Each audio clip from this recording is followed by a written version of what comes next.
سيد المرسلين وعلى آله وصحبه أجمعين رب اشرح لي صدري ويسر لي أمري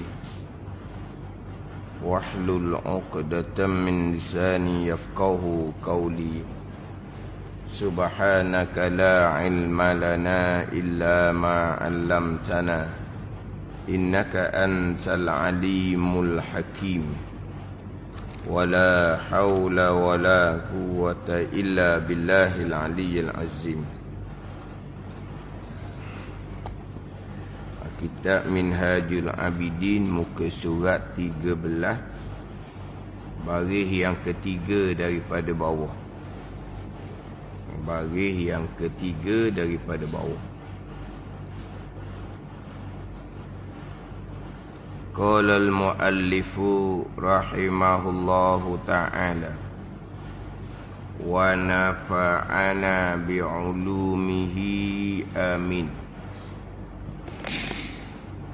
Dan di atas jumlahnya,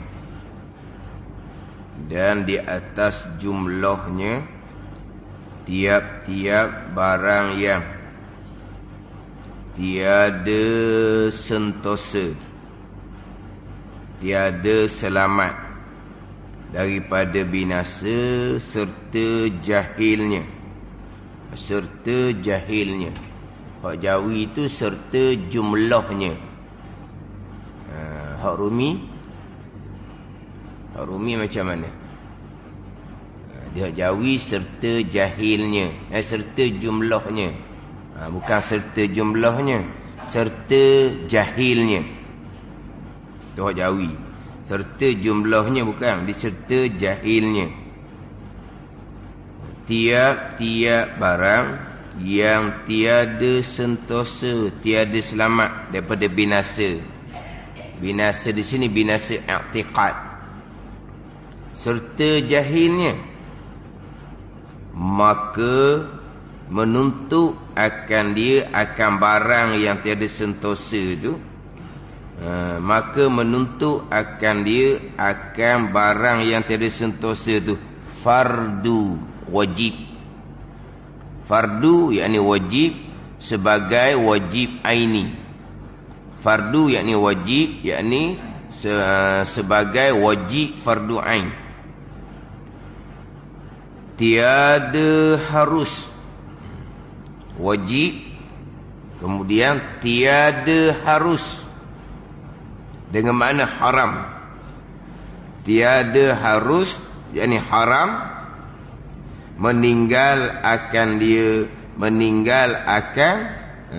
menuntut akan barang yang tiada sentosa daripada binasa serta jahilnya. Maka inilah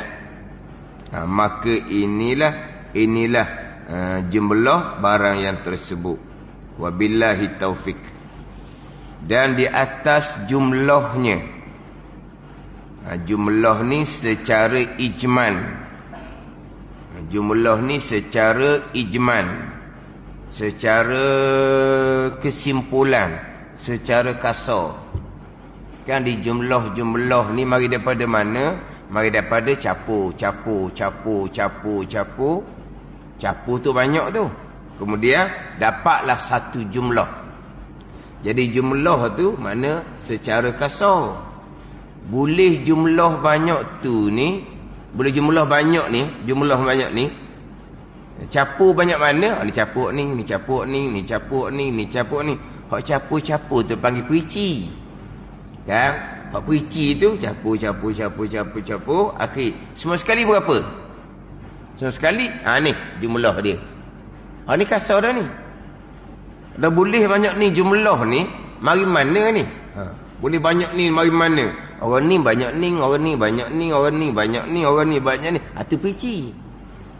Sekarang boleh stokor. Ni contoh. Maksud sini jumlah ni secara kasar, secara kesimpulan. Yang kita sebut jumlah. Contohlah kita boleh banyak ni. Jumlah ni banyak boleh ni. Mari mana boleh banyak ni? Mari mana? Puisi lah. Oh ni banyak ni, ni banyak ni, orang ni banyak ni, orang banyak ni. Hipung, tu boleh banyak tu jumlah dia panggil. Kenapa tu? Secara kasar. Secara puisi, seorang banyak tu, seorang banyak tu, seorang banyak tu. Ini di atas jumlah ni, di atas kesimpulan dia. Secara kasar. Ini secara kasar. Hak berkaitan dengan hak wajib fardu ain belajar daripada ilmu tauhid. Hak wajib fardu ain belajar ilmu tauhid. Panjang dah bicara daripada atas tu. Sebab di bawah tu dia nak masuk dah. Dan ada pun had yang tertentu fardu daripada ilmu sir itu. Nak pergi pula hak had sakatan fardu ain daripada ilmu tasawuf. Di bawah tu nak masuk kepada had sakatan yang fardu ain daripada ilmu tasawuf. Kemudian pergi pula had sakatan fardu ain daripada ilmu fiqh. Sekarang ni di penghujung had sakatan fardu ain ilmu tauhid. Hak ni sangat-sangat kena tahu. Sebab ini fardu ain atas masing-masing. Masing-masing kena kira diri sendiri. Tak ada orang boleh tolong hitung kepada kita. Saya macam mana cek pegang nadi fardu ain awak lepas dah. Ada kita. Jumpa seseorang, saya mari ni nak tanya fardu ain saya lepas ke tak? Tauhid ni, mari tangan. Dia pun pegang nadi. Tu pegang nadi tu nyakit lain. Mana apa ni? Kita kena kira diri kita sendiri. Sebab kalau kita tak melengkapkan ilmu fardu ain ni, kita berdosa besar. Sama ada fardu ain tauhid tasawuf fiqh pun samalah. Terutama sekali fardu ain tauhid sebagai usuluddin. Tu dosa besar. Sebab kita nak pastikan fardu ain kita lepas, fardu ain keluarga kita, anak bini kita lepas. Kemudian sama ada kita nak mengulangi fardu ain, sama ada kita nak menambahi ilmu fardu kifayah, sama ada kita untuk masa sekarang ni terlampau sibuk sangat-sangat, tak boleh nak luangkan masa untuk belajar. Tak apalah, fardu ain kita beres dah. Mana kita sudah selesai. Jadi nak tahu fardu ain beres ni, kena faham molek sakatan. Tadilah, tak ada orang boleh tolong periksa untuk diri kita masing-masing. Kita kena tahu sendiri. Yang kita belajar ni macam mana? Dah kita belajar sudahlah. Adalah tu, dah tak boleh gitu. Tu macam tu boleh duduk pondok macam sebut minggu lepas. Duduk pondok, belajar dari pagi sampai ke malam. Hak mana fardu ain dah tahu tak apa. Dah tauhid 2-3 kitab, fiqh 2-3 kitab, tasawuf 2-3 kitab, ilmu fardu kifayah lagi banyak. Tu tak apalah. Semata-mata belajar je. Daripada pagi sampai ke malam, semata-mata belajar je. Dah duduk belajar banyak-banyak ni, mana fardu ain, mana fardu kifayah. Tu tak apa. Tu pun kadang-kadang walaupun duduk di pondok dah ni, kalau kita kata tempat yang mewah dengan majlis ilmu pagi sampai ke malam, hak duduk pondok dah sendiri pun kadang-kadang balik daripada pondok fardu ain pun tak lepas. Sebab kadang-kadang duduk pondok ni ada yang ada abang-abang, dia boleh tolong susung, awak belajar sini dulu, awak belajar sini. Dia pergi pondok ni sendirian. Niat azam dia cukup tinggi. Nak belajar kitab-kitab Arab, kitab-kitab besar. Dia pun mendalami ilmu fardu kifayah, nahwu, sarah, ilmu alat-alat dia pun pelajari. Itu semua fardu kifayah, bukan fardu ain. Tapi nak belajar kitab-kitab besar, kitab-kitab Arab, kena belajar nahwu, sarah, ilmu alat ni, baru boleh kita belajar kitab Arab. Duk pondok ni kitab yang glamour, kitab Arab. Kitab yang masyhur, kitab Arab. Tapi kitab-kitab Arab ni kitab besar-besar. Kebanyakannya fardu kifayah. Nak belajar kitab-kitab besar ni kena belajar ilmu alat. Nahwu sarah pun fardu kifayah. Jadi dia masuk pondok tak ada bimbingan. Pondok ni tidak macam sekolah. Pondok atas individu, bawa diri masing-masing. Satu-satu masa ada beberapa kelas ilmu. Di masjid, di surau, Surau belah hilir, surau belah hulu, surau belah jatuh, surau belah naik. Dia banyak tempat. Kita pilih nak masuk mana pun. Lepas tu, pilih nak tidur pondok pun tak ada orang larang. Sebab tak ada nama kedatangan. Hak wajib sungguhnya kalau tidak kena hukum berjamaah. Berjamaah tu wajib lah. Terutama kali kalau subuh. Tak naik je kena hukum lah. Hak kelas ni gitulah. Jadi bila tak ada bimbingan, dia belajar hak ilmu-ilmu fardu kifayah. Hak kita kecek, kita tak jawi ni, dia tak mau belajar. Macam tak standard lah. Tak mau belajar. Itu fardu ain untuk budak-budak. Untuk budak-budak ni bukan untuk budak-budak umur, untuk budak-budak yang baru belajar. Walaupun tua pun situlah dia duduknya. Tapi dia tak mau belajar tu. Dia nak belajar standard. Nak belajar kita Arab. Dia pun belajar ilmu-ilmu alat ni, tapi kita jauh kecil-kecil dia tak belajar. Ada seumpama tu. Tapi rezekinya di pondok tu tak lama, setahun 2 tahun terpaksa kena berhenti. Balik kampung, fardu ain tauhid pun tak sesat, fardu ain fiqh pun tak sesat, sebab dia banyak fokus fardu kifayah. Tu duduk pondok dah tu. Tapi kalau orang tua-tua duduk pondok, dia ngaji tak jawi je. Kita Arab tu kadang-kadang jadi ikuti. Duduk pondok tak apa. Kalau orang tua ni lah, dia belajar kita tak jawi. Ada fardu ain, ada fardu kifayah. Adapun kita kampung ni, kita terhad. Kampung ni terhad. Kita ada 3 ilmu fardu ain, tauhid, tasawuf, fiqh. 3 ni hak wajib serta-merta bagi kita. Sebab kewajipan ni bermula daripada amal baligh. Kita sudah di penghujung baligh baru kita nak belajar fardu ain. Faham tak? Di penghujung baligh. Di penghujung baligh baru nak belajar 3 ilmu ni, tauhid, tasawuf, fiqh. Jadi kita kena fokus lah. Kena fokus. Hak fardu ain hak mana? Kita kena mencari. Kita bukan menanti. Ini adalah keperluan asasi orang panggil. Hak ni keperluan. Kita kena lengkapkan keperluan. Barulah pergi pada kemahuan. Hak ni biasa tunggu ceramah. Kita belajar ni ada keperluan yang wajib, ada kemahuan cita-cita nak belajar biar tinggi-tinggi. Itu kemahuan bagus. Kemahuan nak belajar banyak-banyak, kemahuan nak belajar tinggi-tinggi bagus. Bila jadi alim. Tapi keperluan yang wajib. Keperluan yang wajib hak mana? Itu fardu ain. Hak tu tak dapat tidak. Jadi hak keperluan yang wajib ni kita kena mencari. Bukan menanti. Macam contoh kalau bab makan minum lah. Hak keperluan yang wajibnya apa? Beras. Tak ada, kena cari. Ke duduk kampung, pergi kedai beras tak ada. Biarlah beras tak ada. Dok kena pergi cari kampung lain lah pula. Sebab apa? Itu keperluan. Hak tu hak kewajipan, hak tu dalam kehidupan. Ni samalah. Hak keperluan kena cari. Lepas keperluan, kemahuan kita pula nak belajar, nak mendalami mana-mana ilmu, terserah kepada kita. Tapi nak ceritanya kita ni terhad. Kena pastikan keperluan. Kalau kita buat bandingan, kalau bab dunia lah mudah. Kalau bab dunia, kita pendapatan kita terhad, kita tak mewah. Kita kena gunakan pendapatan tu untuk keperluan, bukan kemahuan. Tapi kalaulah orang yang berpendapatan rendah, pendapatan dia cukup-cukup je keluarga, boleh duit gaji, dia beli hak kemahuan. Kemahuan dia, hak tu aku nak beli, hak ni aku nak beli, hak ni aku nak beli. Keluarga akan kucalanan lah. Memang nak macam-macam ni. Tengok orang beli tu nak, tengok orang beli tu nak. Kita bukan mewah.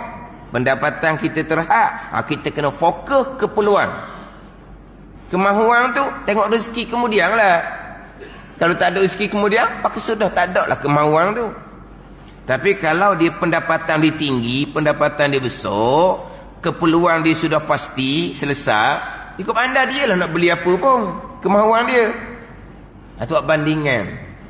Jadi kalau kita belajar kampung ni terhad, kita kena fokus keperluan, kewajipan. Lepas keperluan kewajipan ni lah, barulah kemahuan. Tauhid beres, tasawuf fiqh beres, Hak kita minat sangat-sangat selama ni pekoh. Nak belajar pekoh je. Terpulang lah. Terpulang dah. Tak mudah belajar tauhid tasawuf contoh. Dia nak ajar pekoh je. Sebab apa? Itu kemahuan dia, itu minat dia, itu suka dia. Bagus dah tu. Bagus dah tu. Tapi bila dia nak fokus kemahuan ni, keperluan dia beres. Keperluan dia, fardu ain tauhid tasawuf tu biar beres. Fardu ain pekoh biar beres. Jadi nak kena tahulah. Sakatan kita orang belajar wajib kena tahu. Jangan kata kita dengar je. Dah fardu ain tauhid setakat mana? Tak tahu.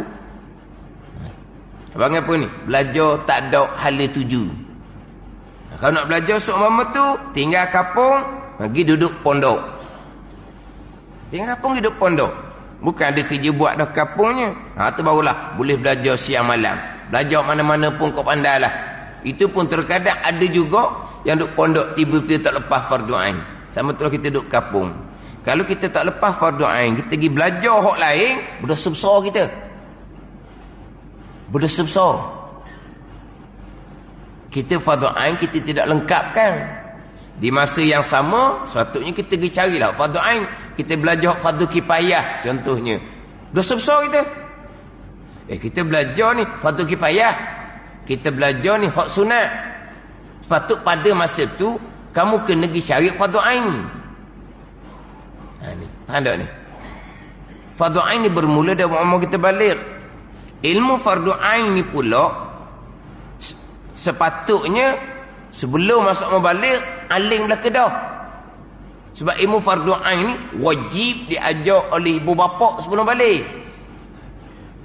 Bila anak tu balik, dia hanya berakidah, beramal. Berakidah, beramal. Tu saja.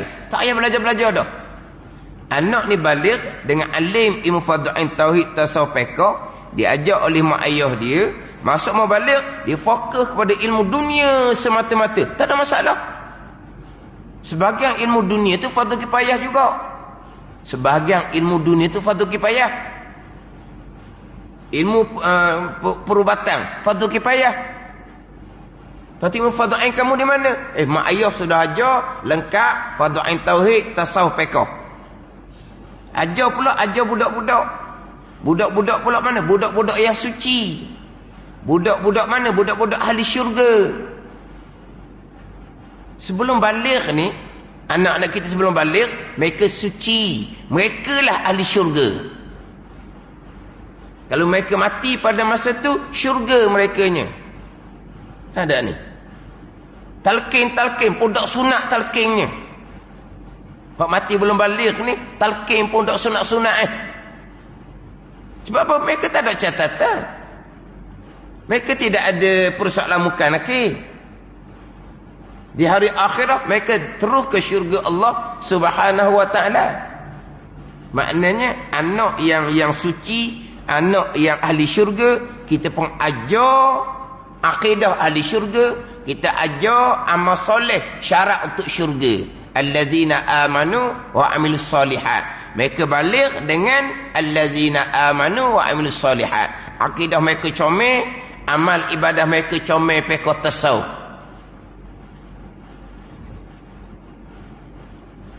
Ajar ilmu fardu ain pada masa anak kita suci, pada masa anak kita ahli syurga, mereka balik sebagai orang yang beriman dan beramal soleh, syarat syurga Allah Subhanahu wa taala. Lepas itu mereka nak belajar dunia, belajarlah dunia setinggi mana pun. Siapa kelang ijaz orang ya, siapa kelang ijaz sekalipun dia nak belajar, belajarlah. Itu hak asal dia. Kalau kita mak ayah didik anak mengikut sunnah Nabi sallallahu alaihi wasallam. Kalau kita mak ayah didik anak kita mengikut sunnah syariat Nabi sallallahu alaihi wasallam, begitulah mudahnya anak kita lepas mereka balik. Mudah mereka lepas mereka balik. Tak payah sibuk dah nak belajar fardu ain pulaknya. Tapi realiti macam mana? Realiti macam mana?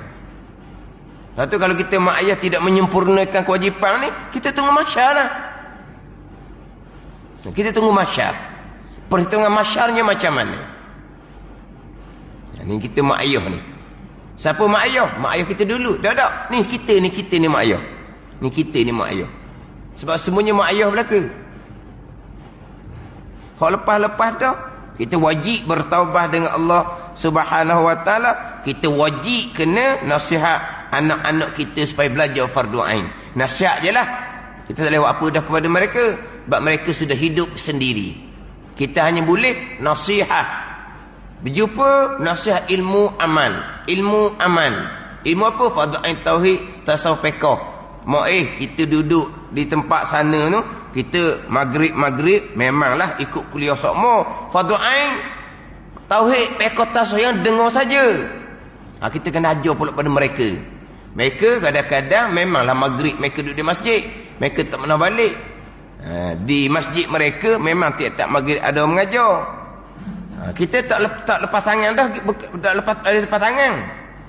Dengar sokmo dah fardu ain tauhid belajar ke tak? Fardu ain tasawuf belajar ke tak? Fardu ain fiqh belajar ke tak? Kita kena pastikan pula. Hak sepatut kita ajar sebelum balik, anak kita belajar benda tu. Anak kita belajar ilmu tu. Nasihat belajar lah. Nak belajar ni, dia kena ada panduan ni. Bukan dengar, tak ada telinga, tak ada hala tuju. Kita nasihat pula mereka. Fardu ain tauhid, tasawuf, fiqh. Kadarnya hak mana? Kalau kitab permulaannya hak mana? Kita kena bagi panduan. Selain bagi kita nasihat supaya belajar ilmu amal. Kemudian cuai kita dahulu, kita bertaubah dengan Allah Subhanahu wa taala. Allah Maha Pengampun. Ada ni. Sebab kalau tidak diampuni oleh Allah, oleh kerana kita tidak lengkapkan fardu ain tambah ilmu tauhidnya, anak kita balik dengan akidah yang terpesong, akidah ahli bid'ah. Mereka bila sebesar, kita mak ayah akan ada saham di hari akhirah.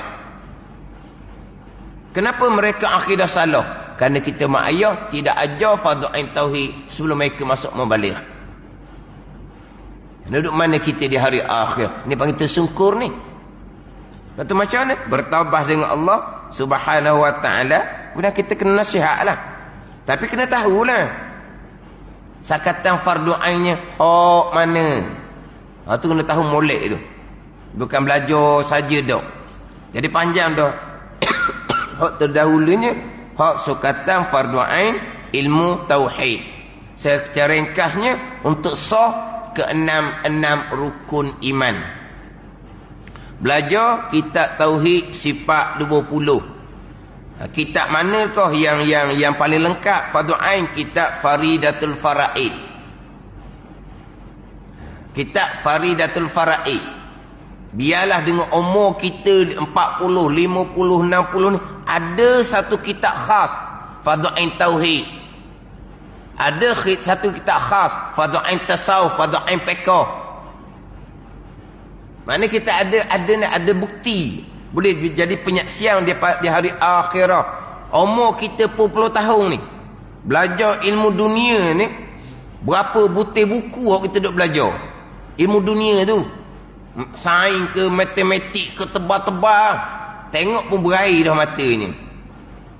Berapa butir buku duk belajar, berapa harga duk beli.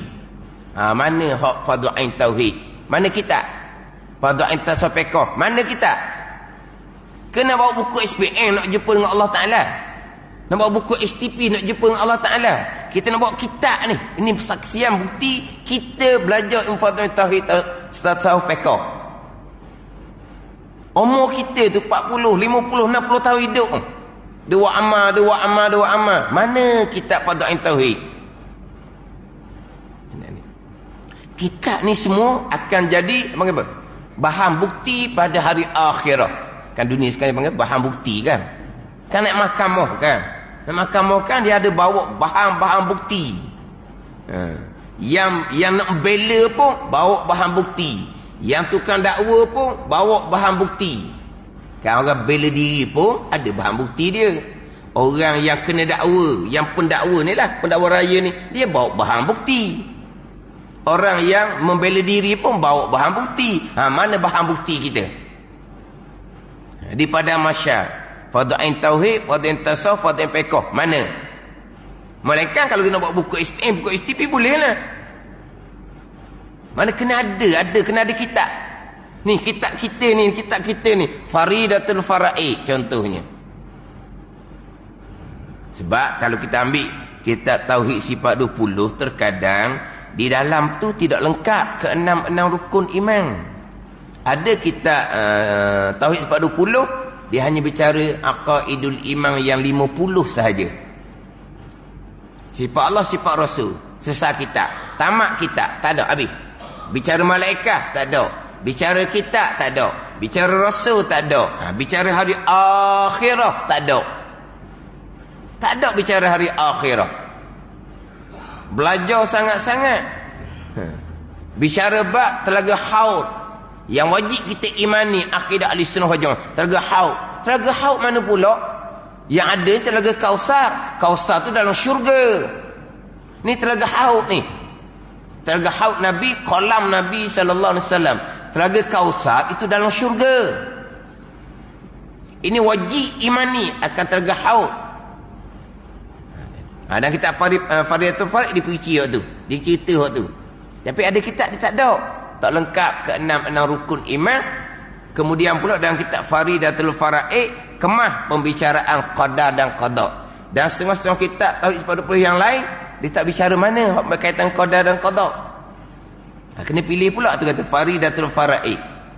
Biar kita jadikan kitab ni sebagai bahan bukti kita menghadap dengan Allah Subhanahu wa taala. Bukan kita nak cover pada nak tapung balik dengan buku dunia. Tak ada masalah buku dunia, tak salah pun. Buku dunia kata tebal beli tu akhirnya buang tong sampah pun. Kita bukan nak cover, nak belajar macam ilmu dunia. Kita hanya nak selesai fardu ain sahaja. Fardu ain ni kalau nisbah sekolah, ilmu sekolah rendah sahaja. Yang bisa satu je. Fardu ain tauhid tak sampai kau, tapi setakat mana?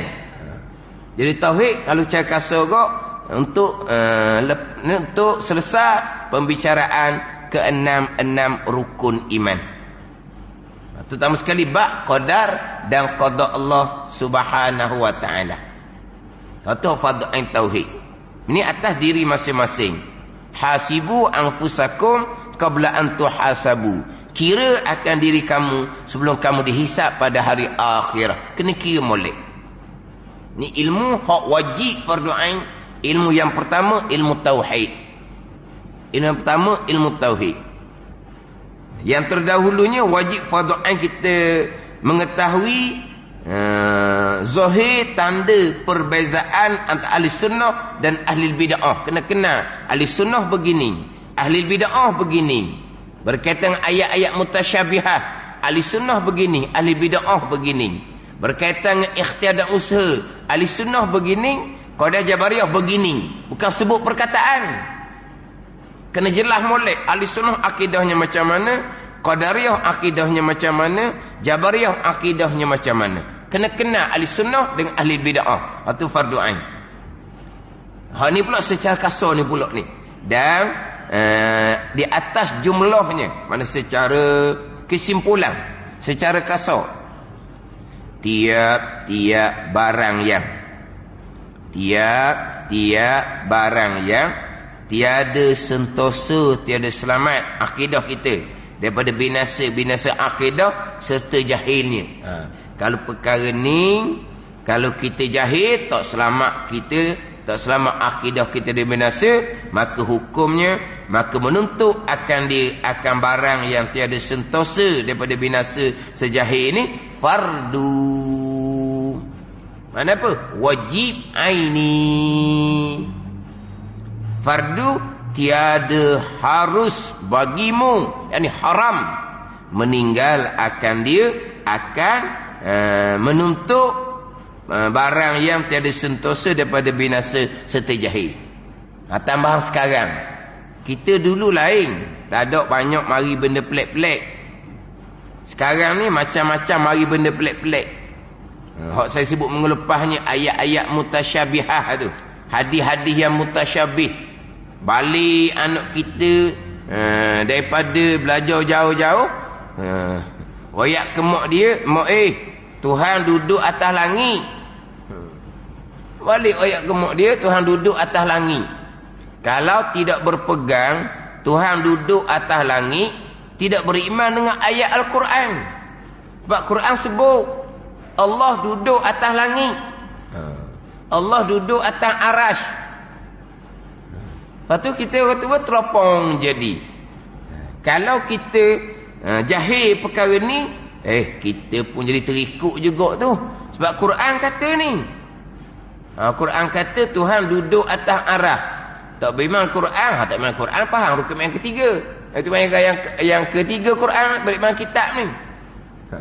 Kalau kita tak reti, binasa kitanya. Wajib Fatih kena reti kat perkara ni. Sama sekarang.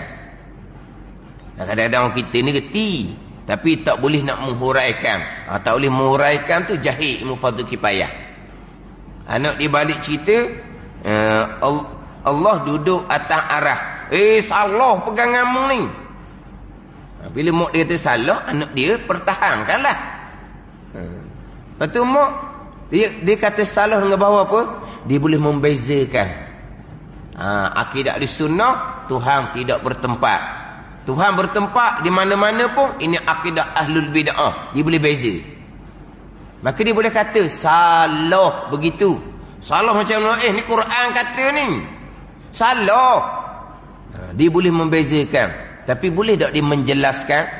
Tak pandai. Mana apa tu? Dia jahil ilmu fardhu kifayah.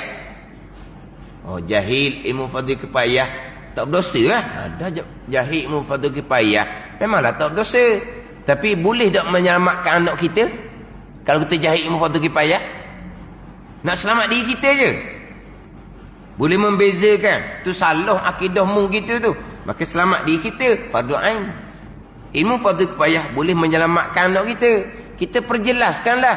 Quran mana kata Tuhan duduk ni? Duduk tu bahasa Melayu. Quran bahasa Arab. Mana ada Quran kata Allah duduk atas arah? Duduk tu kan bahasa Melayu kan? Quran bahasa Arab. Itulah hak mak duduk dengar tu imam tu. Baca sajadah pagi-pagi Jumaat tu. Allahul ladzi khalaqas samawati wal arda wa ma bainahuma fi sittati ayyamin thumma stawa 'alal arsh. Itu. Thumma stawa 'alal arsh. Tu Quran kata Tuhan duduk atas arah. Ada ni. Ada. Sekarang ni kita dulu mengaji mukhalafatuhu ta'ala lil hawadith. Tu je.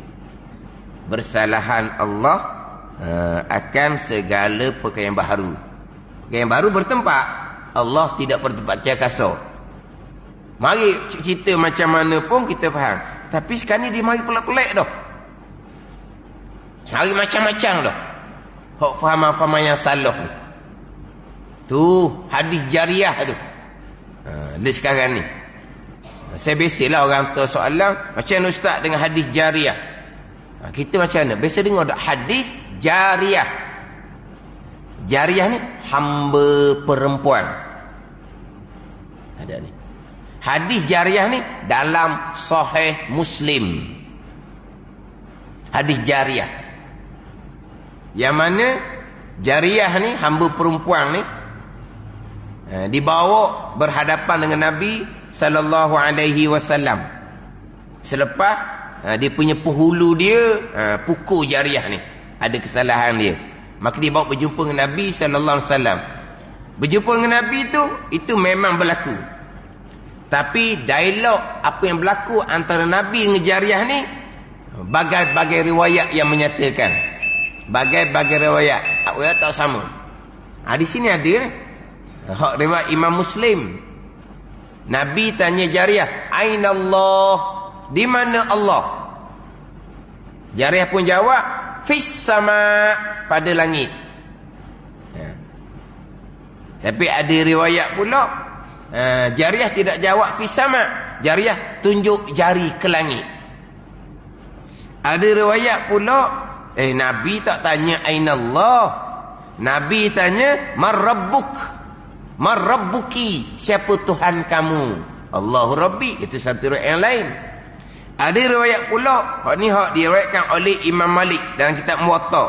Nabi tanya, atashhadina alla ilaha illallah, adakah engkau mensaksi bahawa tiada Tuhan melainkan Allah? Qalat na'am, ya. Tu. Jadi perbahasan hadis ni lah pula.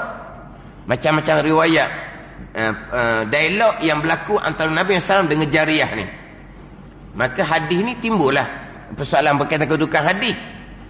Hadis jariyah. Tapi kita ambil ayat surah Mulk tu. Tu hak pergi pada ayat Quran yang makna kita kata lebih kurang lah dengan hadis jariyah tu. Dan surah Mulk duk baca semua tu kan. Amintum man fis samai an yakhsifa bikumul ard fa iza hiya tamur. Ambil ayat tu. Amintum man fis sama, adakah engkau merasa aman, merasa sentosa akan man fis sama, akan Tuhan pada langit. Ambil itulah senang. Kau nak bahas. Kalau ada jariyah ni, ulama ni kata gini, ulama dia kata gini. Ambil ayat Quran tu. Man fis sama. Siapa man fis sama? Adakah engkau merasa sentosa, merasa aman, merasa, gitulah. Man fis sama. Tu macam dengan ayat Quran tu. Fis sama, pada langit. Langit ada 7 lapisan. Langit mana? Lepas tu tadi istiwa alal arsh, istiwa atas arah, dikatakan duduk atas arah. Langit lain, arash lain. Langit 7 lapisan, arash atas daripada langit yang ke-7. Sekarang ni Allah duduk di langit ke duduk di arah? Langit arah arah langit tak kenal gitu. Macam mana jalanan ahli sunnah, salaf ataupun khalaf? Ni sekarang ni kadang-kadang tak reti perkara ni boleh jadi binasa akidah kita. Belajar barang ni pun fardu ain juga. Kita dulu-dulu dulu lain. Dia tak banyak mari benda pelik-pelik. Tak banyak mari benda pelik-pelik. Sekarang ni pula yang bawa pelik-pelik Allah bertempat apa semua ni bukan orang sebarang-sebarang. Disandar pula dengan hadis Nabi, disandar pula dengan ayat Al-Quran. Tidak nak letak hurang macam mana tu. Sebab ayat Al-Quran ni ayat yang mutasyabihah. Kita kena faham. Dalam Quran ni ada ayat muhkamah, ada ayat mutasyabihah. Tu standard bunyi belajar gitu tu. Ayat muhkamah, ayat mutasyabihah. Kalau dulu standard lah. Mana kena ngaji fardu kifayah lah. Sekarang tak standard dah. Itu hak ayat biasa yang kita akan dengari. Orang akan ceramah ayat muhkamah, ayat mutasyabihah. Dan surah Al-Imran yang ke-7 Allah berfirman, "Huwallazi anzala 'alaikal kitaba minhu ayatun muhkamat hunna ummul kitab wa ukharu mutasyabihat." Allah ia Allah yang menurun ke atas kau ya Muhammad akan Al-Quran. Setengah daripada ayat Al-Quran ayat yang muhkamah, ayat yang terang maksud. Qul huwallahu ahad, terang maksud. Wa ilahukum ilahun wahid, terang maksud. Tu muhkamah. Hunna umul kitab wa ukharu mutasyabihat. Dan yang lainnya ayat-ayat mutasyabih. Apa yang mutasyabih? Ayat yang memberi kesamaran, kekeliruan ke dalam zihin, otak orang awam. Seperti Allah ni serupa dengan makhluk. Dah fis sama. Fis sama tu malaikat. Jadi Allah bersama dengan malaikat di langit. Alal arsh, atas arah.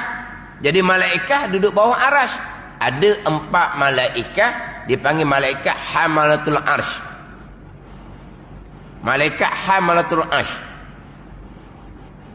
malaikat yang menanggung arsh. Ada 4 malaikat menanggung arsh. Lepas kiamat 4 tambah 4 lagi, akan ada 8 malaikat yang menanggung arsh. Ini di antara malaikat yang wajib kita imani secara tafsil, selain daripada malaikat 10. Malaikat 10 tu kan, kalau kita duk ngapal semua tu, itu kita wajib imani secara satu-satu malaikat. Jibril, Mikail, malaikat hamalatul arsh. Ni pun kena imani juga ni. Ada 4 malaikat sekarang menanggung arsh. Lepas kiamat jadi 8. Jadi malaikat duduk bawah, Allah duduk atas. Gitu. Jadi Allah ni macam malaikat pula jadinya. Jadi timbul kesamaran. Itu balik kepada ilmu akidah molek tu. Akidah ahli sunnahnya macam mana, akidah ahli bid'ahnya macam mana. Pada langit, atas arah, lain-lain dah. Kemudian istiwa alal arsh, sejadah tadi tu. Summastawa alal arsh, istiwa. Ada yang menterjemahkan dengan apa kata? Bersemayam. Ya? Bersemayam. Bersemayam atas arasy. Apa makna bersemayam? Apa makna bersemayam? Ya? Duduk. Kalau kata raja bersemayam atas singgahsana, makna duduk ke makna menguasai memerintah?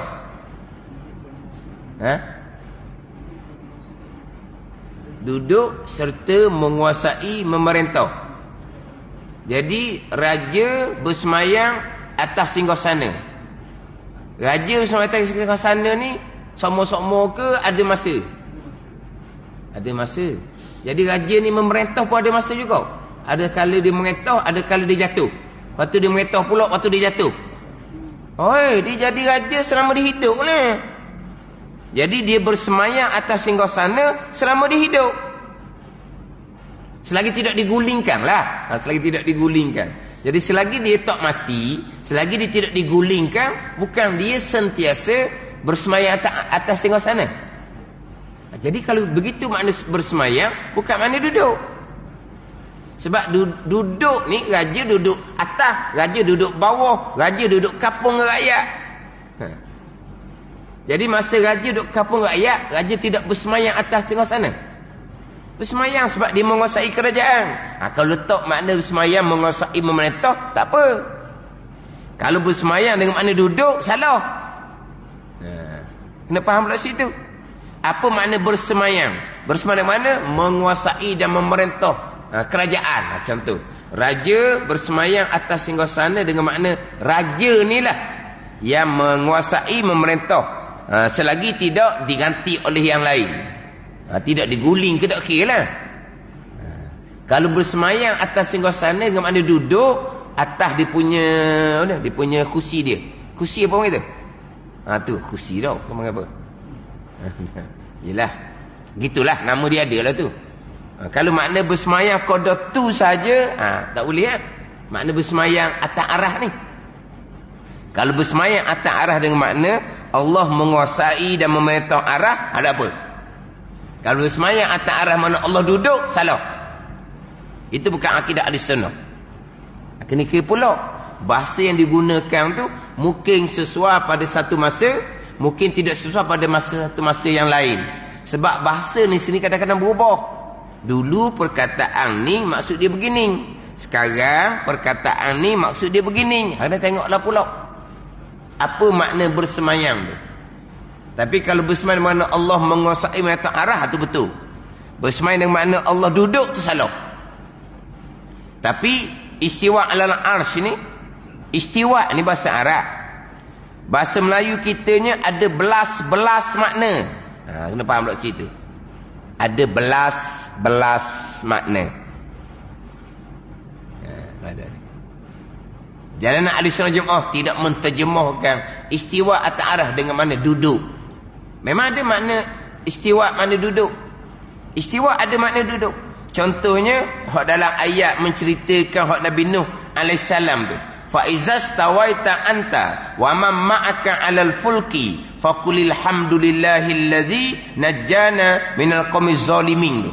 Fa izas tawaita anta wa man ma'aka 'alal fulk. Apabila duduk engkau ya Nuh dan mereka bersama engkau ya Nuh 'alal fulki, atas bahtera. Itu betul.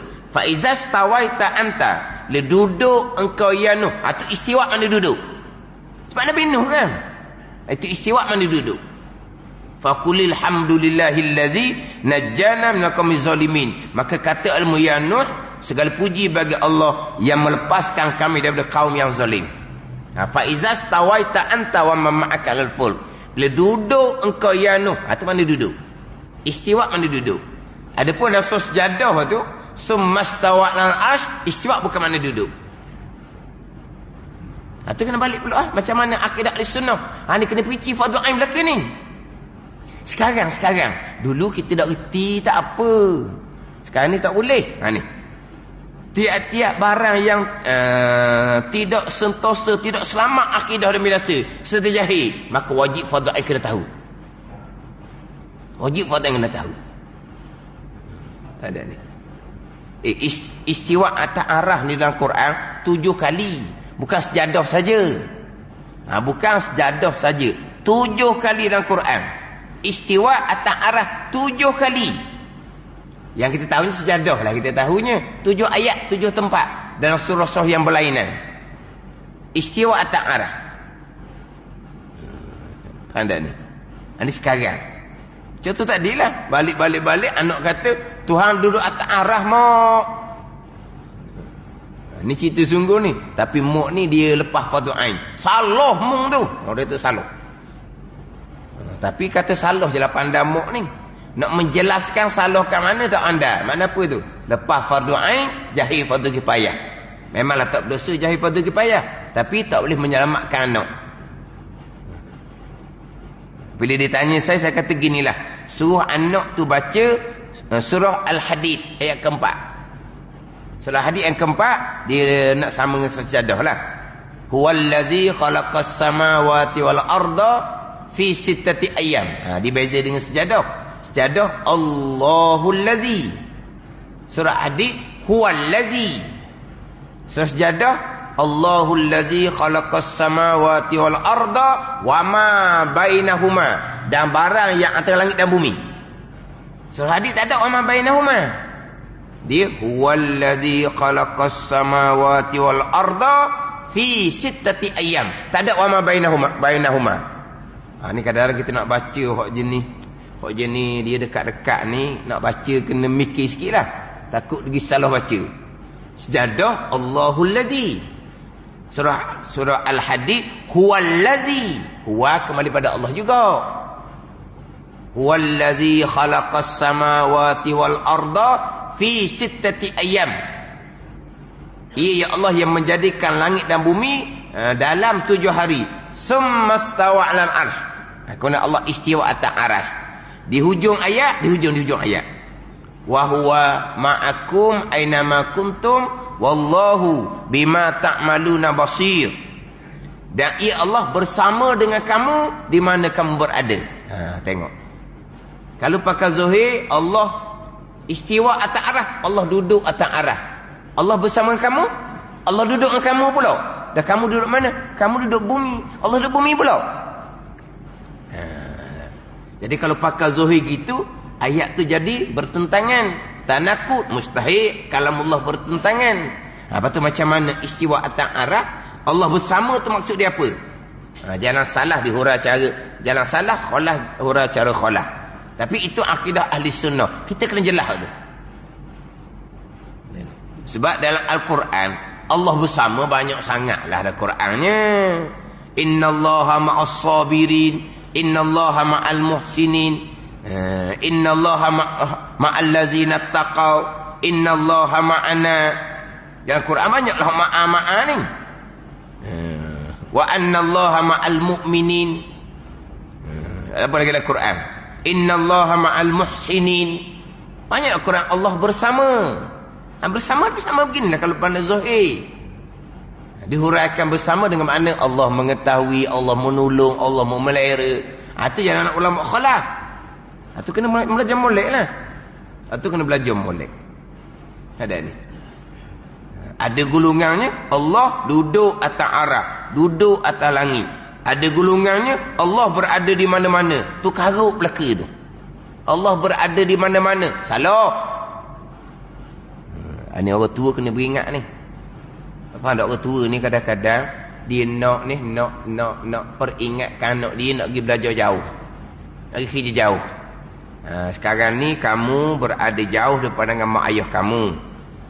Kena jaga diri molek. Allah ada di mana-mana. Kena jetik telinga cakap gitu. Orang cakap gitu. Jetik telinga ke jetik mulut? Tegur. Jangan lok cakap gitu. Faham tak? Jangan biarkan.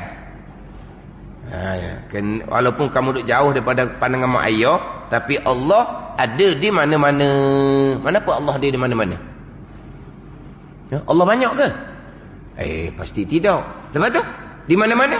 Sekali situ, sekali sini, sekali situ, sekali sini. Allah pindah orang dah. Tu karut-marut belaka tu. Maksud orang tua ni bukan gitu. Maksudnya Allah Ta'ala tahu. Beritahu tahu je.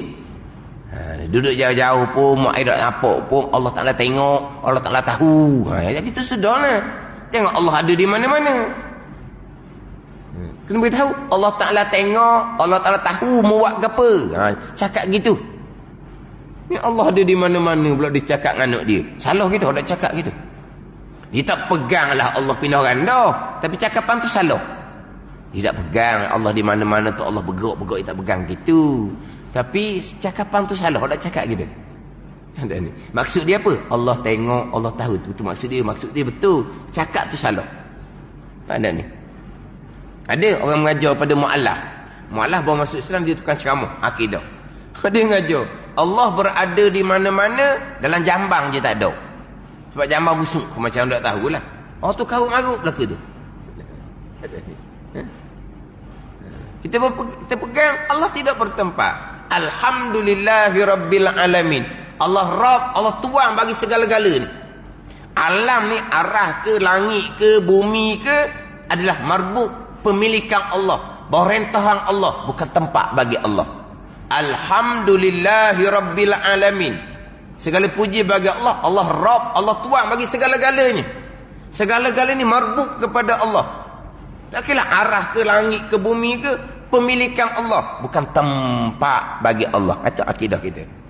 Mana akidah kita? Alhamdulillahirabbil alamin.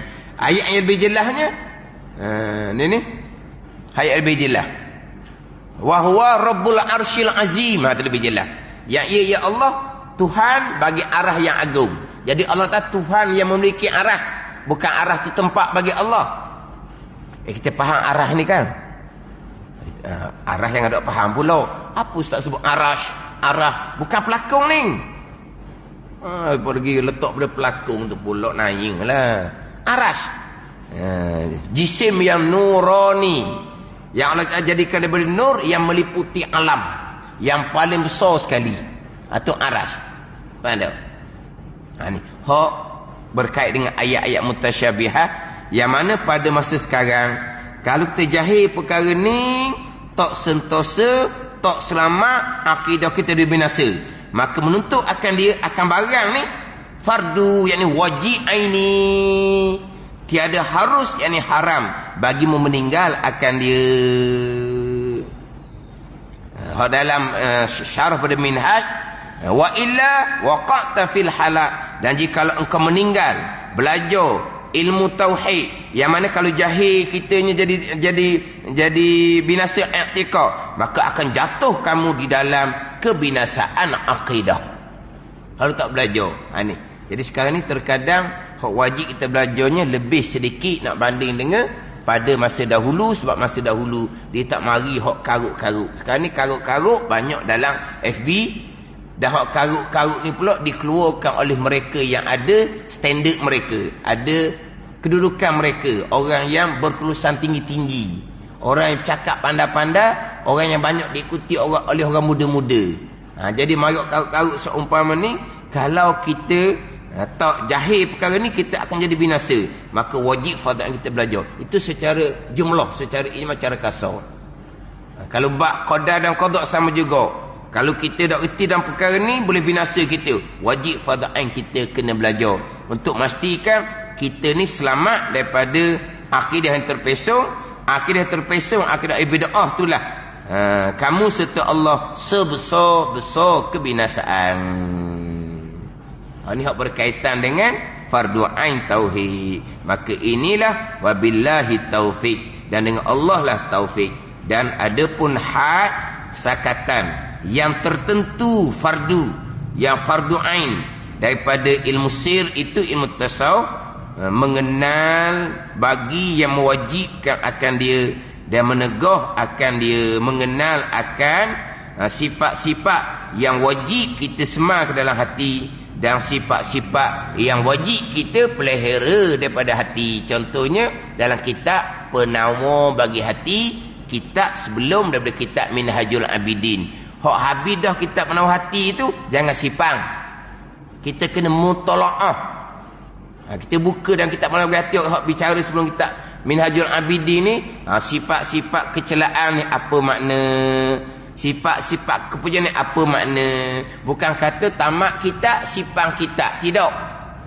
Kita kena mutalaah hak dalam kitab Penawar bagi Hati tu kena ada di ilmu kita, sebab kita akan sentiasa digoda, dicuba dengan sifat-sifat kecelaan, riya, ujub, takabur, hasad. Itu kena ulangi hak dalam kitab Penawar bagi Hati.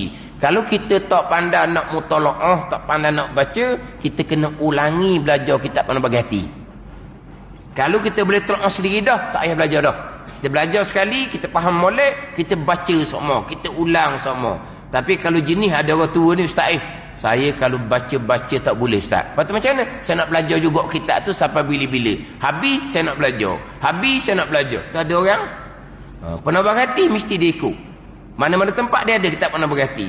Dia belajar dah kan sebelum ni, dia tak pandai nak mutalaah, dia tak pandai nak baca. Dah kita ada tangan kan, kita tengok saja.